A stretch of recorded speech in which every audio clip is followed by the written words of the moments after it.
একজন আলেম দিয়ে কোরবানিকৃত পশুটা আমরা জবাই করে থাকি। সেক্ষেত্রে অনেকে মনে করে না, আমি আলেমকে টাকা দিব না, আমি গোশত দিয়ে আলেমকে বিদায় করে দিব।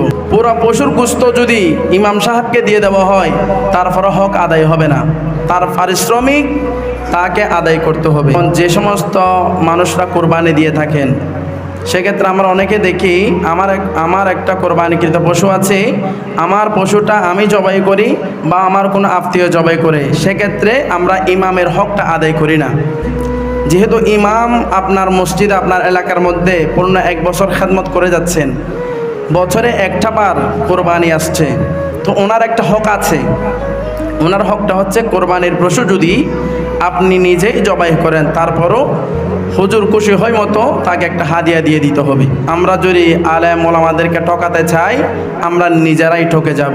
1.5 লাখ 2 লাখ 3 লাখ টাকা দিয়ে একটা আমরা কোরবানিকৃত পশু ক্রয় করি, তা আমরা আলেমদেরকে 200 টাকা 300 টাকা 500 টাকা দিতে একদিন যায়, 2 দিন যায়, সপ্তাহ যায়। এমনও থাকে অনেক গ্রামে আমরা দেখি যে এই বছর কোরবানি দিয়েছে, সামনের বছর কোরবানি এসেছে, গরু জবাইয়ের টাকা এখনই ইমাম পায়নি, এমন নজিরও আছে। আমরা কসাই যারা আনি, বিশেষ করে শহর অঞ্চলে না হলেও গ্রাম অঞ্চলে বেশি হয় এই বিষয়গুলো। যারা কসাই আছে তাদেরকে আমরা গোশত দিয়ে বিদায় করে দিই, এক্ষেত্রেও হবে না।